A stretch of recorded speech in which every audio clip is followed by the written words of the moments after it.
Dans cette vidéo, je vais vous donner 3 clés pour réussir vos projets sans souffrir. Depuis 30 ans, j'ai réussi de nombreux projets, j'ai créé et développé une centaine d'entreprises, j'ai aussi beaucoup échoué. Est-ce que j'ai dû souffrir pour réussir?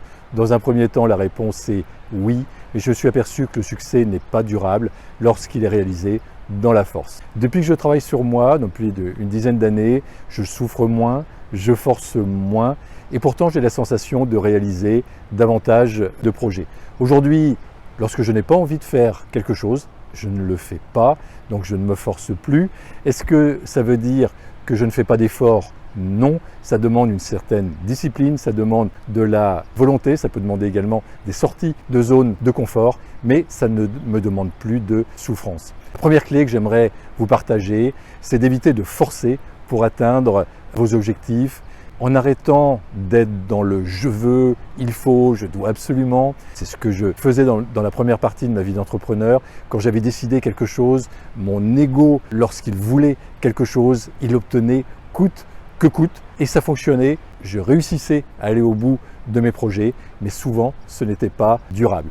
Par exemple, j'étais prof de tennis, j'étais donc joueur de tennis quand j'étais adolescent. J'ai beaucoup joué, j'ai beaucoup souffert pour progresser au tennis. Et aujourd'hui, je suis dégoûté du tennis, j'ai plus envie de jouer, j'ai plus aucun plaisir à jouer. On voit encore une fois que la réussite n'est pas durable à ce moment-là. Deuxième clé que je souhaiterais vous partager, ne pas souffrir ne veut pas dire facile. La réussite demande de la discipline. Par exemple, lorsque je cours chaque matin, même s'il pleut, même si c'est la tempête, est-ce que c'est facile? Non. Lorsque je me rince à l'eau froide à la fin de ma douche, est-ce que c'est facile et agréable? Non. Aujourd'hui, je suis capable de m'autoriser à arrêter une routine qui ne me convient plus, une routine qui est souffrance. Par exemple, chaque soir, je faisais 5 minutes d'espagnol, mais ça finissait par être souffrant, je n'avais pas l'impression de progresser. Ça aurait pourtant été bien, parce que je passe une certaine partie de mon temps en Espagne où je suis donc aujourd'hui, mais j'ai décidé d'arrêter cette routine parce qu'elle ne me convient pas. Il est tout à fait possible que je la reprenne donc un peu plus tard. En revanche, n'abandonnez pas votre routine pour les projets qui vous motivent réellement, pour ce que vous avez vraiment envie de faire. Aujourd'hui, par exemple, faire une vidéo, c'est facile. Pour moi, ça fait partie de mes routines. Est-ce que ça a toujours été le cas? Non. Lorsque j'ai fait mes premières vidéos, il a fallu que je fasse des sorties de zone de confort, il a fallu que je fasse un certain effort, ça m'a demandé une certaine discipline et une certaine régularité de faire donc régulièrement des vidéos. Mais aujourd'hui, je suis vraiment ravi d'avoir pu sortir de ma zone de confort parce qu'aujourd'hui, j'ai vraiment du plaisir donc à échanger avec vous via une vidéo ou via un atelier en ligne.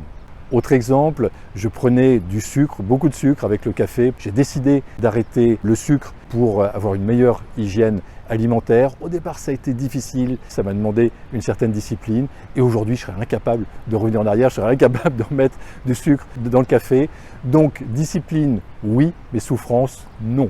Troisième clé sur laquelle je voudrais vraiment insister, c'est le fait de ne pas abandonner les projets que vous avez vraiment envie de réaliser, les projets que vous avez vraiment envie de mener à bien. Sinon, vous risquez d'avoir une certaine culpabilité, une certaine déception également.